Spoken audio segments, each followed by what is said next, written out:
All rise. We will obey.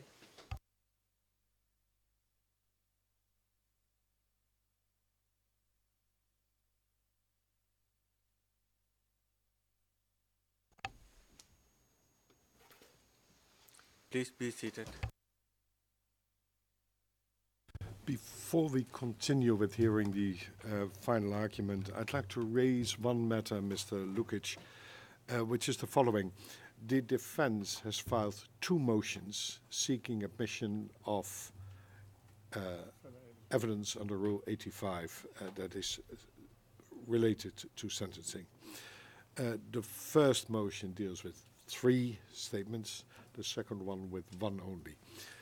The first motion, in the response by the prosecution, there was at the very end a kind of a counter-proposal if the chamber would allow, would admit those 3 documents. The prosecution then seeks to have 1 document related to the evidence you're presenting to be admitted as well.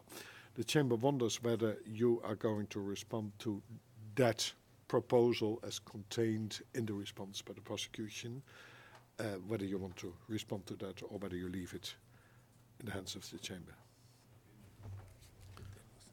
We will respond, Your Honor. We will respond. Today. You will respond today. Your reply. You respond. That's so the response will then deal with the prosecution's suggestion that we would then have to allow another document Yes, Your as well. Honor. Yes. And if I made any mistakes between the first one and the second one, which was first or which one second, I'm clear. The one was about 3, the other one was about 1, and it's only the prosecution positions in relation to the 3 that they made this counter proposal. If Mr. Tika, is that? And the order was also correct, Mr. Order was also correct.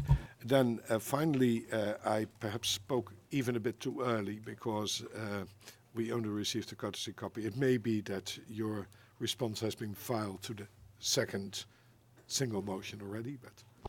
Yes, both responses were filed yesterday. Okay, then that's on the record as well. Then we'll hear later from you. Mr. Mladić, having dealt with these practical matters, please address this chamber with your part of the final argument. Thank you, Your Honors. We have the first slide already on the screen. And, Your Honors, before I begin, I would like to point out that we have filed under protest and subject to a reservation of rights a final trial brief which consists of 933 pages, where we have performed an in-depth analysis of the many different ways that we believe the prosecution has failed to meet the burden of proof, and in which the law and evidence mandates that conclusion. We will get to burden of proof in a little bit. But first, I want to just acknowledge that we will not be repeating nor addressing everything that we have said in our brief. And that should not be misconstrued as a waiver of anything, because often we are just standing on those complete and detailed submissions. I feel I have to be very clear and specific because I heard the prosecution Monday throwing around words like admission for things that don't fit such a legal definition. So I want to be extra careful and clear. And we will get to that admissions issue later too. Now, the prosecution has taken issue with some of the things we have said in our final brief during their closing arguments. And I might not get to address each and every single one of those things here orally the next few days. And I want to tell you right now that such omission also is not to be construed as a waiver of our argument or admission that the prosecution is correct. The prosecution is incorrect in their analysis, and they misconstrue and turn upside down the law on burden of proof. On Monday, the prosecution was talking about a lot of things that they say we didn't prove in our final brief. The prosecution says the defense assertions have not been proven and our defense falls apart. It should be clear under the law of this tribunal that it is not our burden. We do not have to prove the things in our final brief. We need only to establish reasonable doubt for General Mladić.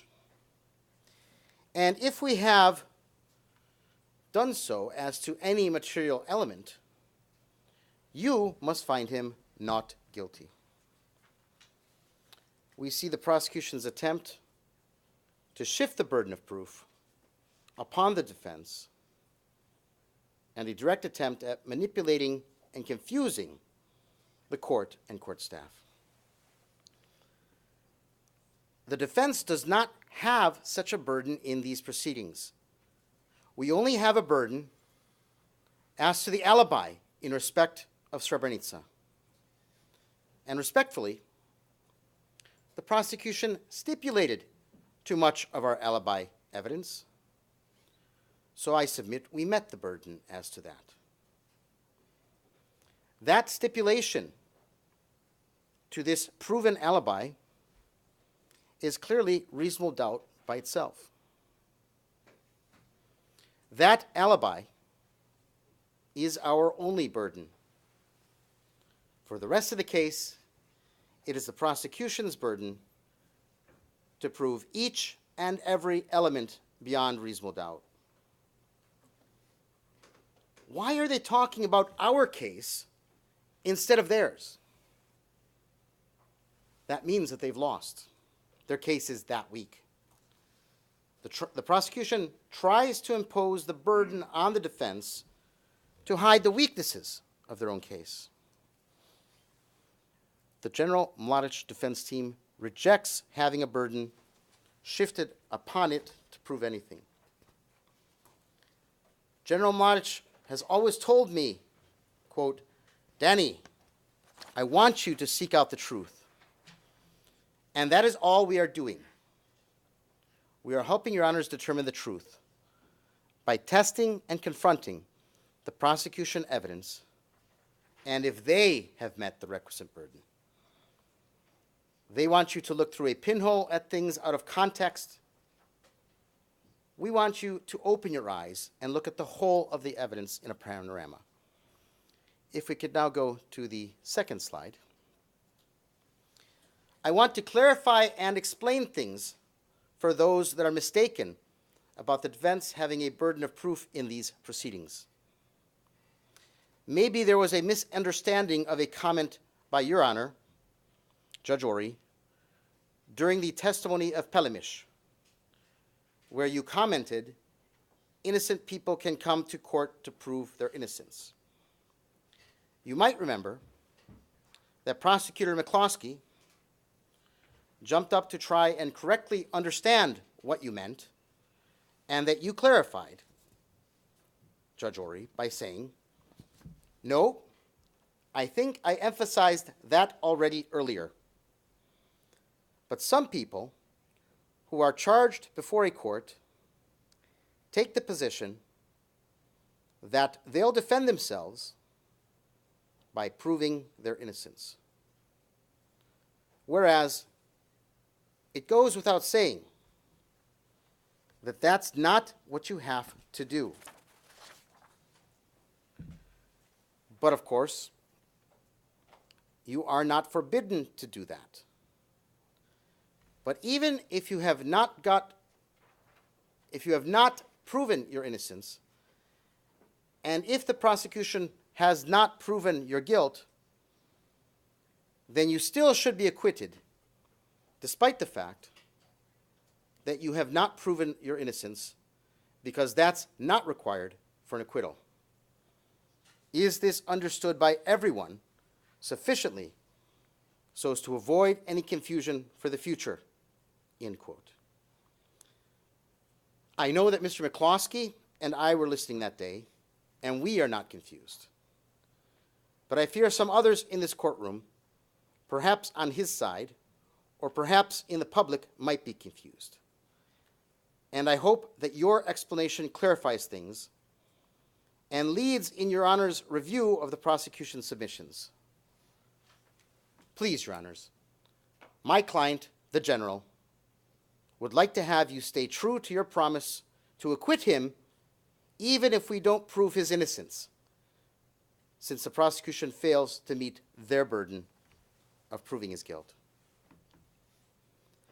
What I will now do is highlight certain things and direct your attention to certain questions raised by the evidence and the submissions of the prosecution, which we submit have bearing and relevance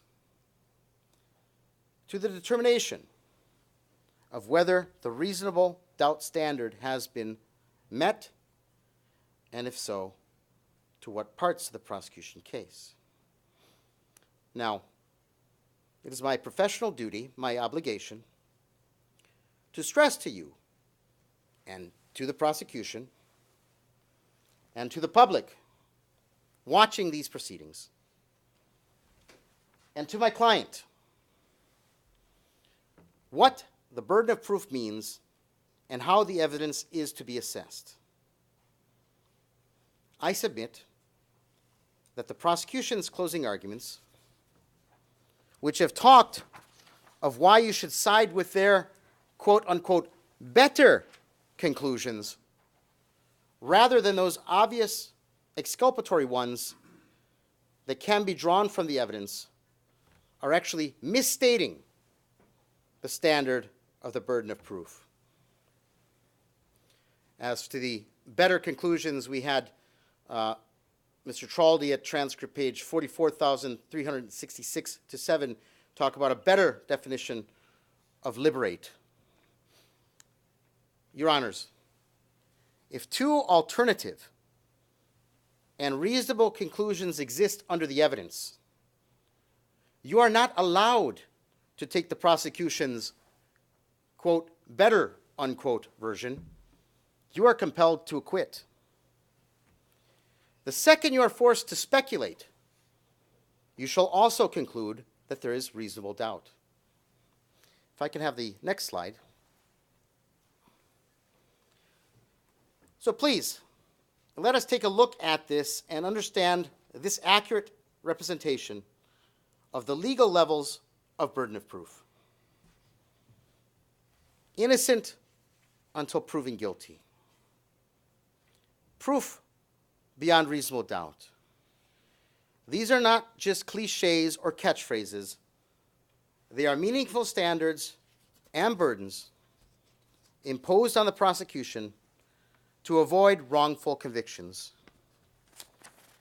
Can you think of anything worse than being wrongfully charged and convicted of a crime? Most enlightened legal systems in the world are founded on the basic premise that criminal convictions have such a terrible impact on a person's life and liberty. That is why we require the highest level of proof in order to find a person guilty of a crime. When you are charged with a crime, from the simplest offense all the way up to genocide, the prosecution must prove your guilt beyond a reasonable doubt. The fact that General Mladić has been arrested, confined, or indicted for criminal offenses should not give rise to any inference of guilt at this trial. In fact, we should all agree that he sits here innocent before us right now. The fact that the media and international negotiators or prosecution witnesses have made opinions about Mr. Mladić's guilt should make you even more circumspect and cautious and not sway you as to any inference of guilt. For instance, the prosecution, in closing, has recited to you improper legal conclusions of international witnesses on matters of the crimes alleged, clearly attempting to invade your legal domain. You must reject the arguments that because a UN official or international negotiator or journalist concluded that Ratko Mladić was in charge or that he was engaging in ethnic cleansing or any other legal conclusions of criminal responsibility. At transcript pages 44, 327, 44, 481, and 44, 327, the prosecution made such submissions in their closing. That is not how the prosecution proves their case. That is not how the burden of proof is satisfied. Your Honors, it is not enough to just say that the prosecution must prove beyond reasonable doubt that the accused is guilty. The accused is presumed under Article 21(3) to be innocent at all times until proven guilty. General Mladić is innocent. Until you get to the very top of the pyramid, General Mladić is innocent. And again, the law says General Mladić is innocent today. You must continue to treat General Mladić as innocent, regardless of what the media says, regardless of what the prosecution argues, because what they and I say today are only arguments, not evidence. What is their story to get around the obvious lack of actual evidence? It is their story. Does it make sense? Or does it leave you questioning? If you are questioning, you must acquit. Even if not questioning their story, that still isn't enough because their story isn't evidence. The prosecution must establish by the evidence each and every element of the offenses beyond reasonable doubt. That is to the tip of the pyramid. And the trial chamber must resolve every doubt in favor of the accused with the principle of in dubio pro reo. That is what the Mladić trial judgment says at paragraph 23. Probable cause, which we see on this pyramid, is what was required for Mr. Mladić to be arrested, and that's at near the bottom of the pyramid. That is where we are today, and that is not enough for a conviction. The prosecution's evidence must raise the level of certainty, first to preponderance, and that is generally explained as proof supporting a story such that it has a greater than 50% probability of occurring. And if the evidence takes you there, that may be enough for the public and news media to convict, or for civil charges in civil cases, but it is not enough in a criminal case, and you must acquit. And then if the evidence gets you up to the next level, clear and convincing, that still mandates an acquittal, because it is not enough. Another way to look at that level is when someone tells you there are multiple interpretations available but take our version because it is the better definition. And again, that's exactly what the prosecution were telling us this past Monday. Your Honors, they are arguing for the wrong standard. Apparently, they don't understand that clear and convincing is not enough. Anytime that there are other conclusions available under the evidence, it doesn't matter which is better, sounder, or more likely, you must acquit. Because only when you get to the very tip top of the pyramid, when the conclusion of guilt is the sole and only conclusion, with no other interpretations in evidence, only then can you convict. Just the tip, and only the tip. Any plurality of explanations must mean an acquittal. If they push anything more than just the tip, you have to shake your head and say, no, no, game over, you must acquit. And so why was the prosecution arguing for a lower standard? Because they are unsure of their evidence? They know they cannot attain the highest level of burden of proof. I know Your Honors were listening, and if you missed it, please go read the transcript where the prosecution told us essentially that you must acquit General Mladić because they said you have to listen to their better definition.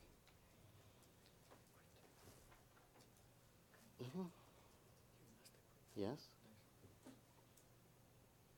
They cannot remove all doubt and get to the top of this pyramid with the evidence they have. So every time in the closing or the final brief, when the prosecution says there is a better interpretation, or they say that something exculpatory General Mladić has written is a lie, that he is covering for some other real intention, that establishes reasonable doubt. During trial, I hope you will recall how many times we would have to call up in redirect the same document used in prosecution cross, and then direct to the very next line or paragraph, which was exactly the opposite or contrary to what the prosecution had just said the document proved. If the prosecution is misstating or misrepresenting the evidence, that is an acquittal. So seemingly, the prosecution has made our job easier, and Your Honors. You don't have to deliberate. They conceded on Monday that their case is not up to the top of the pyramid because they argued for you to disregard other conclusions to go with the, quote, better, unquote, one. That is reasonable doubt. Under the law, you can deliberate together right now and enter an acquittal just based on what the prosecution has said. That amounts to an admission. That is an admission on the part of the prosecution.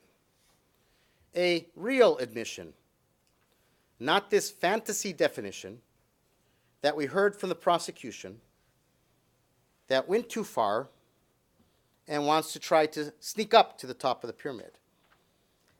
At transcript page 44,408, when they told us that Pierce Tucker's testimony is not hearsay, but rather an admission of Mr. Mladić. If Pierce Tucker heard directly from Mr. Mladić, out of court, in BCS, and came to court to tell us what Mladić said, that is the very definition of hearsay. If Pierce Tucker heard from a translator, secondhand, what Mladić told the translator in BCS, all out of court, and if Tucker came here to testify as to that, then it is a textbook definition of double hearsay. although admissible, it would still be assessed for its weight, and respectfully, it would be a low weight. The prosecution is trying to sell you on the notion that this is an admission and not hearsay.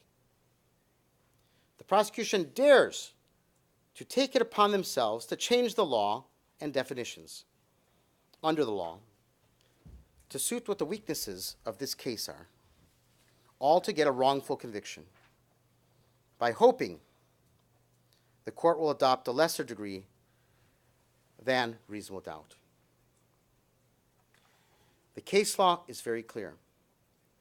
The test when inferring intent from the acts of an accused is that the inference has to be the, quote, only reasonable inference available, end quote. The Mladić appeal judgment, paragraph 128. All inferences from circumstantial evidence must be the only reasonable conclusion available. That's what you said, Judge Mladić, in the Mladić trial judgment, paragraph 24. If there is any other reasonable interpretation of the evidence against the accused, other than guilt, he must be acquitted. That is what you said, Judge Ori, in the Mladić judgment, paragraph 15, and in the Haradinaj judgment, paragraph 7. These are not just my words that I'm telling you that you have to follow. They are your words. The prosecution is trying to change your words and your law, your holdings. Don't let them do that. Mr. Mladić, I have some problems in attributing to individual judges a judgment which is delivered by a chamber. And apart from that, in the Mladić judgment, my role there, I don't know exactly what you're referring to. Did I say, I meant Haradinaj, Your Honor. I meant Haradinaj. I that's- might have misspoken if I said Mladić. I meant Haradinaj. Still then, Haradinaj was a chamber judgment. There was no separate opinion or anything. So therefore, I take it that you refer to us as persons, as a member of the bench, that Yes. you're referring to the judgment of the bench, Yes. which is not necessarily always the same as a personal judgment. I just for very formal reasons, I put this on the record. But you are rightly drawing your attention to judgments delivered by chambers of which we were part. That is correct, Your Honor. Thank you. And now also, luckily, the right decisions and not the Mladić decision. Please proceed. That's what I was just about to clarify, one misstatement. Now, if we could go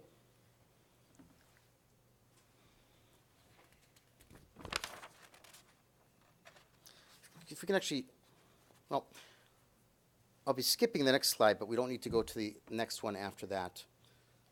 The prosecution is trying to rewrite and change the rules and the law in order to argue for a conviction. We all know it is the most difficult burden to get to the tip of the pyramid. We need to trust that Your Honors value every person's life and liberty so highly that you will make sure that my client is not sent to spend the rest of his days in prison for a crime he may not have committed. That is what is at stake here. The ability of Mr. Mladić to go home, to spend time peacefully with his loved ones around him, and then eventually to die at home, surrounded by those that he loves, not to spend the rest of his days in a concrete cage in jail. Society says you have to be absolutely sure that the prosecution case has nailed the guilt before you send someone to die in prison. We have to treat everyone the same. Ratko Mladić does not get less rights because he is Ratko Mladić. Due process says you must treat Ratko Mladić as you would want to see one of your loved ones, like a member of your family, treated if accused of a crime. If you would not want to see a family member convicted based on the little evidence that we have here, then you must acquit Ratko Mladić too.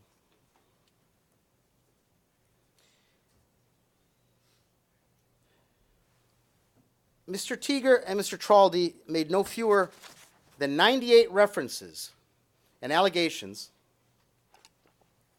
against President Karadzic in what was supposed to be the first day of the best case they had against General Mladić. And by the way, the defense would like to stress that the prosecution misrepresents that our final brief is trying to pass guilt onto Karadzic. In fact, we have taken the position that the prosecution has not proven any of the JCEs existed at all, and that means neither Karadzic, Mladić, nor anyone else is guilty.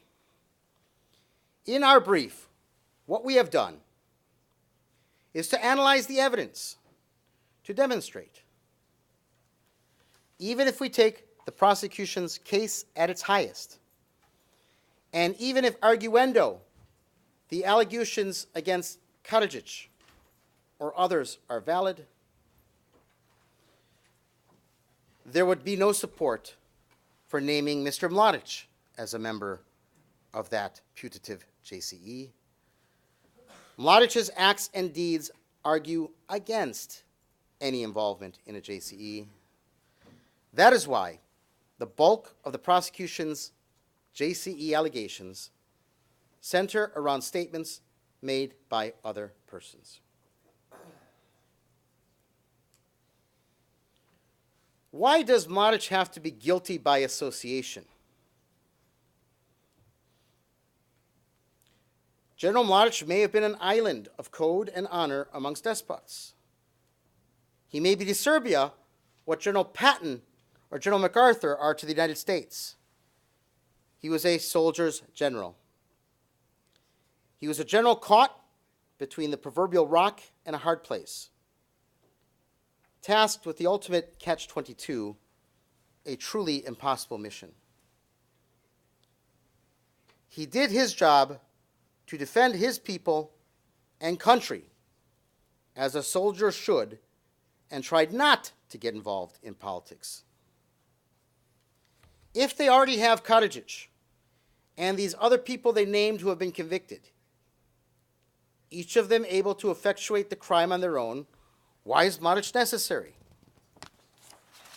In fact, the very convictions of others provide reasonable doubt, an alternate theory for guilt and plausible deniability for General Mladić. If we can go to the next slide and have that ready. The prosecution asks you to put on blinders. They would prefer you look at the world through a peephole. We heard Mr. Tiger talking about Srebrenica, and he talked about two things that he said proved Mladić guilty. One of them is this TV interview that we now have on the screen.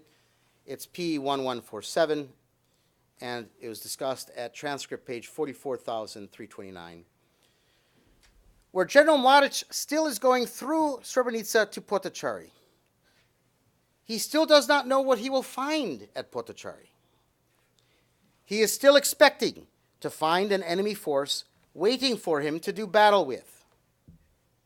Is that the quote-unquote revenge he's talking about? Engaging in a battle, mano a mano, hand-to-hand, against an armed combatant to finally and soundly defeat them? This is a replay of a long-standing conflict where Nasser Orić's Muslim forces in Srebrenica had displaced the indigenous Serbian people from the area by deadly raids on neighboring Serb villages, which resulted in deaths of 1,300 Serbs. Militarily defeating Orić's forces and allowing the return of Serbs to their homes in the greater Srebrenica area would be a fitting and honorable form of revenge. The evidence supports it, and it is a reasonable inference, and thus it creates reasonable doubt. Another interpretation is available. Maybe General Mladić meant that the news of Srebrenica's quick defeat would be the shock that would shake the spirit of the Armija BiH in the rest of Bosnia and allow everyone to get the complete cessation of hostilities to end the war and the suffering, something which General Mladić had been trying to do in the previous period while the Armija BiH was resisting and avoiding such a cessation of hostilities and instead promoted continued war and bloodshed. We have in evidence, for instance, P2190, P345, P190, and transcript page 16,801 for this. That too is a legitimate form of, quote, revenge, end quote, and according to common sense is logical and available from the evidence. That too is an acquittal. Maybe, just maybe, General Mladić is thinking about how he will treat the civilians with kindness and dignity and thus take the moral high ground over Nasser Orić and show Serbs to be dignified and thus make the enemy forces irate and lose the support of the people and media.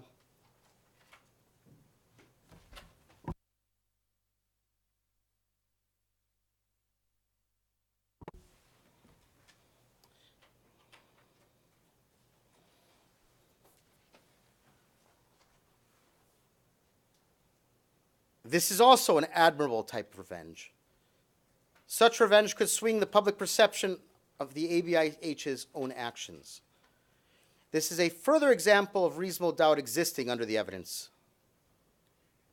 The other recorded words of Mr. Mladić are consistent with this in the manner that he spoke to civilians at Potocari, and we will get to that next week. Most importantly, Your Honors, according to the prosecution final trial brief at paragraph 1105, the JCE that they alleged to murder Srebrenica males did not even exist at this point in time when Mr. Mladić made these words. Now, if we could go to the next slide. And now let's talk about the words of Mr. Mladić at the third Fontana meeting. The other day, Mr. Tiger on Monday showed us, but he only showed 30 seconds to prove involvement of Mr. Mladić in the horrendous accusations that they were making. Why did the prosecution not want us to look at more than 30 seconds?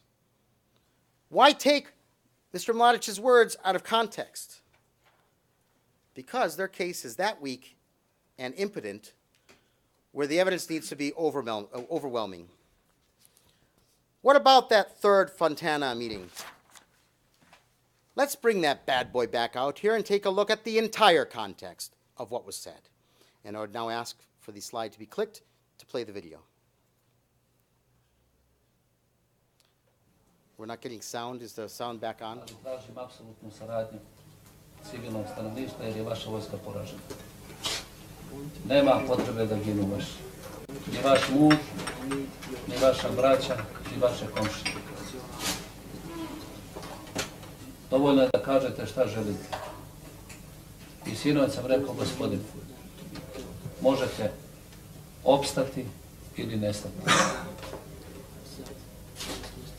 za vaš opstanak tražim da svi vaši muškarci koji su pod oružjem, makar i da su zločine pravili, a i jesu mnogi, protiv našeg naroda, predaju oružje vojsci Republike Srpske.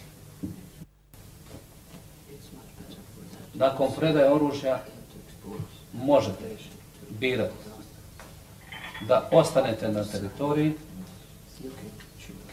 ili, ako vam to odgovara, da idete tamo gdje želite. Koliko god vas izrazi želju, poštujete se želja svakog pojedinačnog stanovnika. A sad kako stupiti u kontakt sa ovim?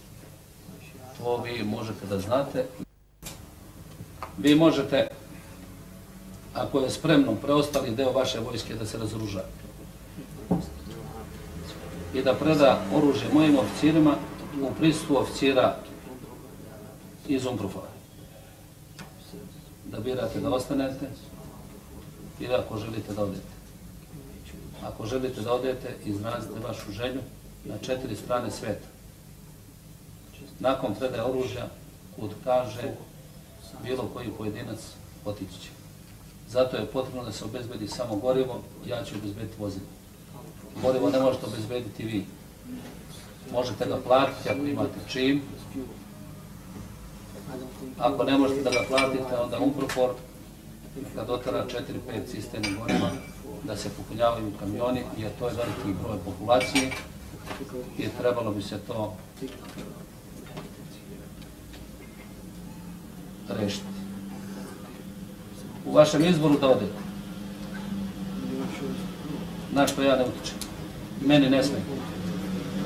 Nevini i nedužni mi ne smetaju. Možete birati. Ako hoćete da idete na istok, preko Srbije, ili u nju, nemam ništa protiv. Ako hoćete prema zapadu, možete da se izjasnite gdje želite. Now, at this same Fontana meeting, we see Krstić sitting next to Mladić. And we heard from the prosecution about the decision. Mr. McCloskey mentioned the two of them having dinner after the meeting, quote, in quiet, comfortable surroundings of a hotel, end quote, and called it decision-making time. That was transcript page 44,552. Mr. McCloskey failed to bring out that the very same General Krstić, the very next day, issued an order, and that's D-290 in evidence, and at page 4 that order says, quote, the civilian Muslim population and Unprofor are not targets of our operations. Collect them together and keep them under guard, but crush and destroy armed Muslim groups, end quote. And by the way, the dinner in, quote, quiet, comfortable surroundings of a hotel, end quote, was made up for the first time in closing. It's not referenced in their final trial brief, nor in the evidence. But we'll deal with that when I make Srebrenica submissions next week. Now let's take into proper context these words uttered by General Mladić at the Fontana meeting and the two other meetings that were prior.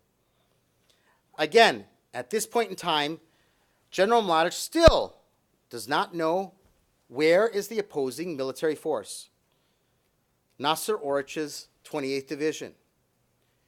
It is uncontroverted in the evidence that Orić's forces were stronger in terms of number of soldiers than the forces that Mladić had at Srebrenica, and that they posed a serious risk. We have, for instance, D1448, D270, transcript page 33467, transcript page 10908 to 10. As confirmed by the Dutch soldiers whose evidence we heard, the ABIH is hiding behind civilians as they often have the entire war, in a defended city concept. We will expand on defended city later.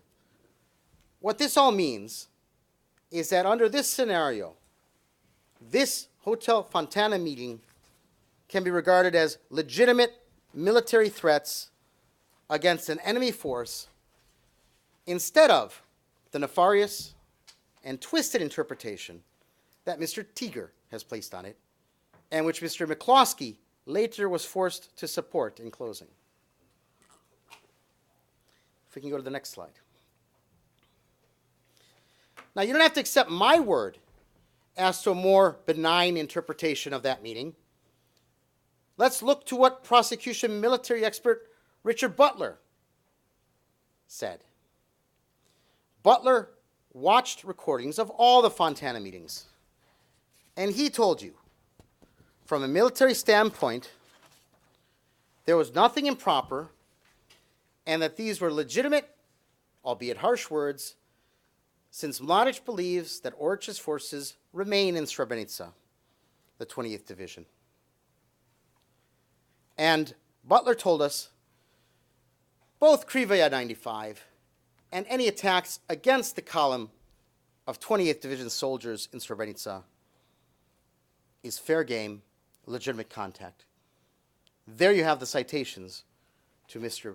Butler's evidence. And in fact, Prosecutor McCloskey told you that the Krivaja operation is legitimate. And I'm sure you'll recall he multiple times said the attacks against the column of the 28th Division is legitimate, just like his expert Butler.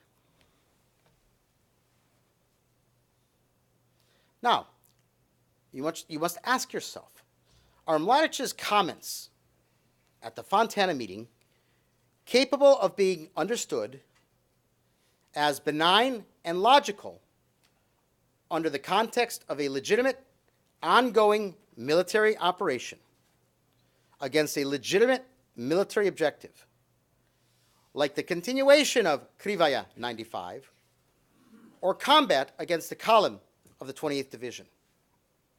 You bet. That's what the prosecution's evidence says. So what is Mr. Tiger doing? And why is Mr. McCloskey the other day joining Mr. Tiger to disavow their own prosecution military expert? What is the counter expert or military basis that they use to tell your honors that the 30 seconds they showed indicates a criminal intent?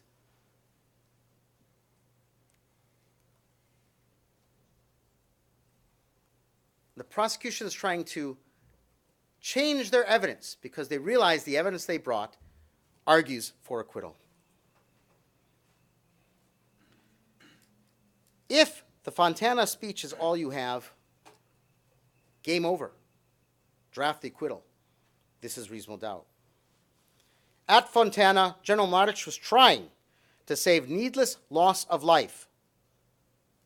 His soldiers' lives, the lives of enemy soldiers, and the lives of civilians that may be caught in the middle because the ABIH is using them as human shields. And these are only words, not deeds. How dare the prosecution say otherwise, given the standard and burden of proof? Again, why can't General Mladić be a General Patton, a peacemaker, the good guy? Is it because he's a Serb? If the evidence allows more than one interpretation, you are forced by law to vote for the acquittal of General Mladić.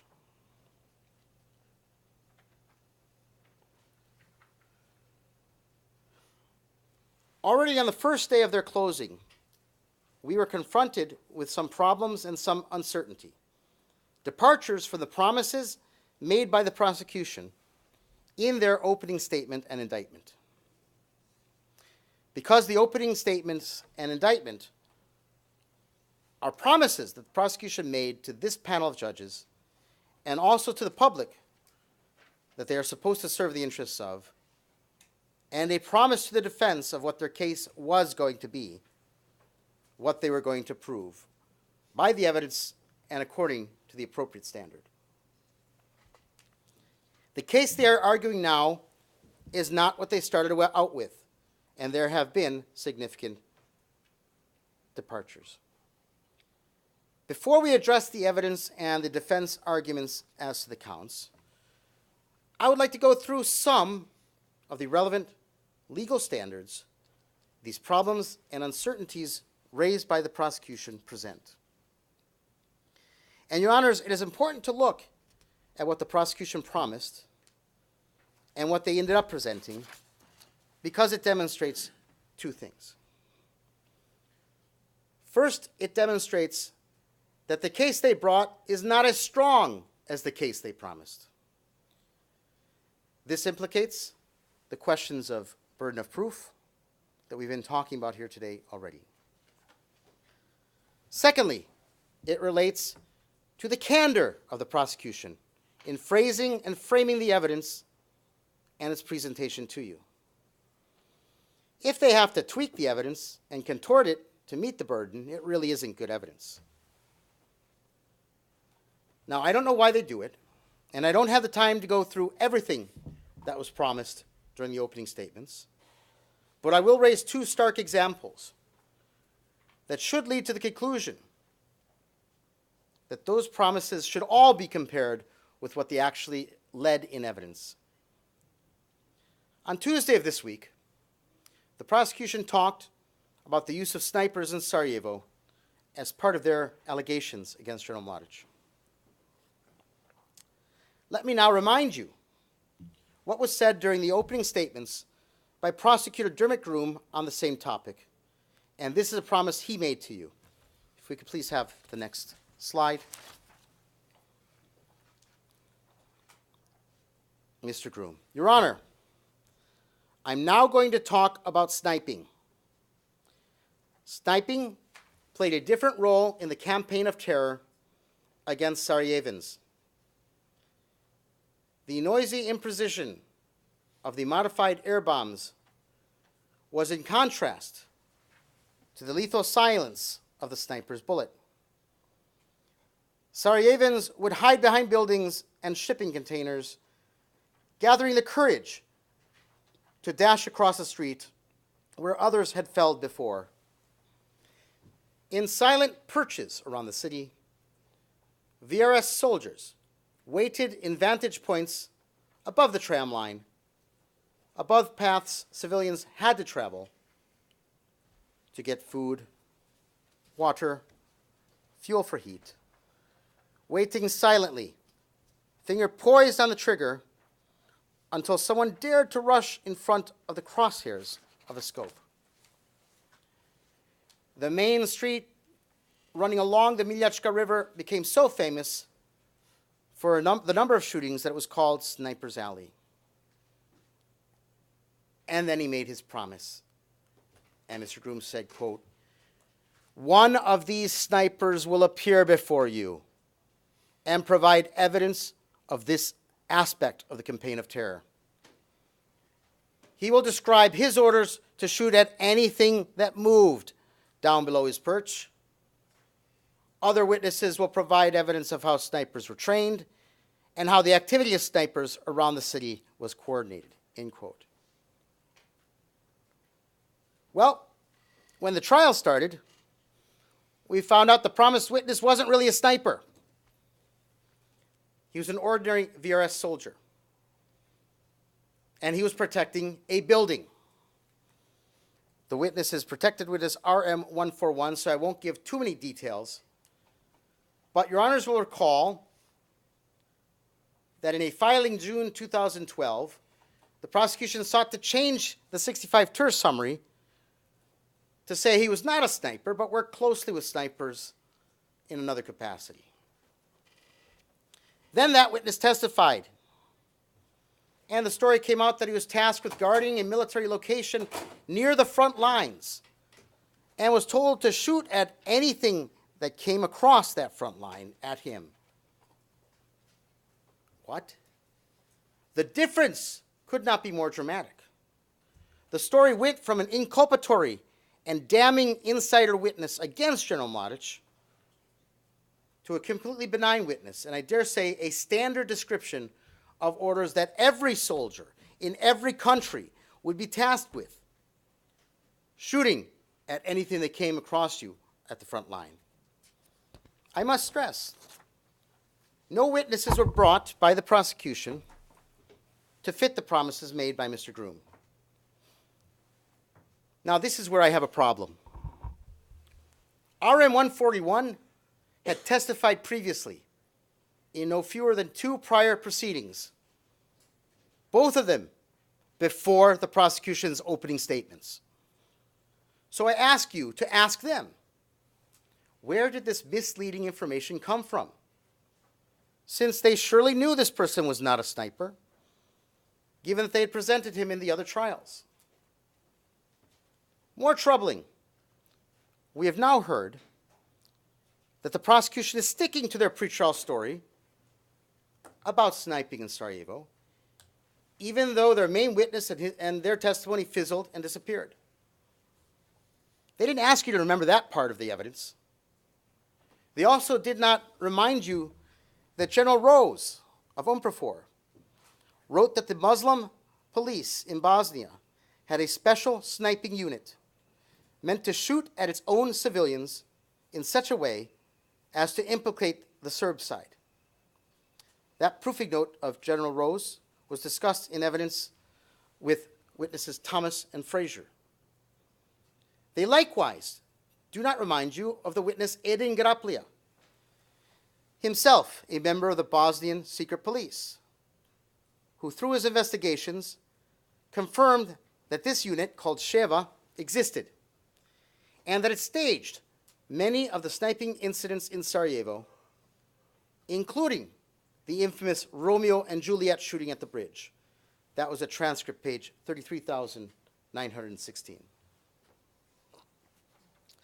They also did not remind you that witness Sergei Moroz told us of other UN personnel reporting to him that Bosnian snipers, Bosnian army snipers, would cross over the Mladić River into the neutral zone between them and Serb territory to fire at Sarajevo from those positions. That was at transcript page 42,358 to 59. Is this really their best case? Have they acted in compliance with the duty of candor? And let's consider that with their original plan destroyed when the sniper turned into fairy dust, the prosecution and Mr. Weber on Wednesday saw no problem in continuing the fiction of what he called snipers ordered to shoot at anything that moves, this time referencing the 2nd Romania Brigade and 2 documents, P7809, P7810. This was at transcript page 45,509 to 10. Unfortunately for Mr. Weber, again, the persons instructed to shoot at anything that moves are not snipers. They're ordinary soldiers. And again, the instruction is issued at a place near the front lines where it is perfectly legitimate. Military expert Kovac has presented the military law on the topic, and we will go more into detail on this when talking of Sarajevo next week. But the tenacious efforts of the prosecution to continually manipulate the evidence, to prejudice your honors with misleading assertions of proof, that's reasonable doubt. Another representation and promise from the opening. If we can have the next slide. Prosecutor McCloskey promised to you at transcript page 508 as follows. In the fall of 1995, Mladić and Karadzic decided to exhume the enormous mass graves near Orahovac, Petkovići, Kozluk, Branjevo, and Kravica, and scatter the human remains into well over 30 smaller graves, hidden in isolated areas, where they hoped they could not be found by NATO or the ICTY. General Mladić himself approved the enormous amounts of fuel necessary for this task. in a document signed by General Mladić, he stated, and then it goes on to describe the fuel. Now, the document in question, referred to by Mr. McCloskey, is P1500. And at trial, with expert Butler and another witness, the same story was repeated.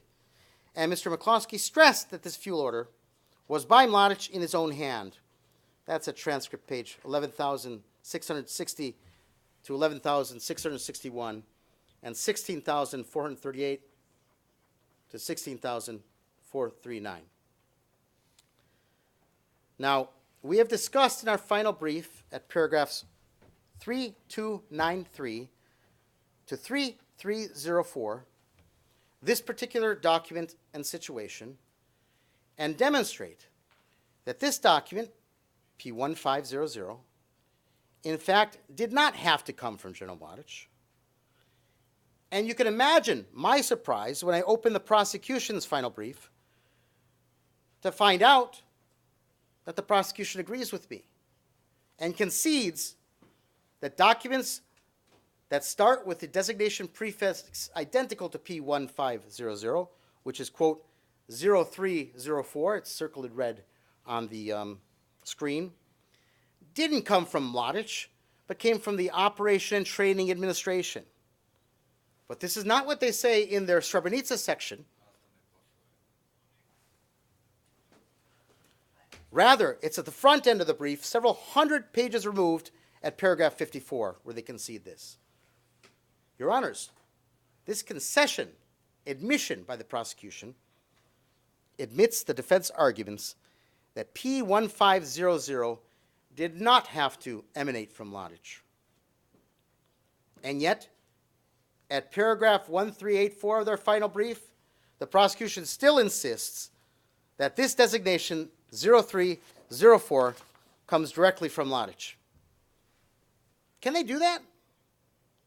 Can they really tell you, for this order that their witness Butler said is potentially the only order that could be deemed to be implicating Mladić in Srebrenica crimes, can they tell you that the only conclusion is the one that he signed it of his own hand and sent it?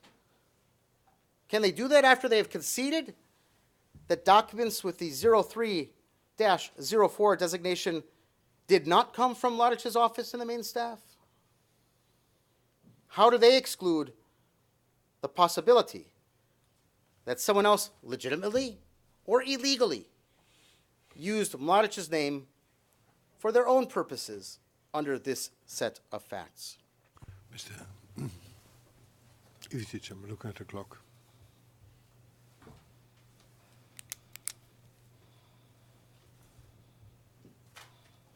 Oh, that's fine. I don't have your set, but Yes. we could break now. That's fine. Yes, we'll take a break and we'll resume at 1:15. All rise. We will leave.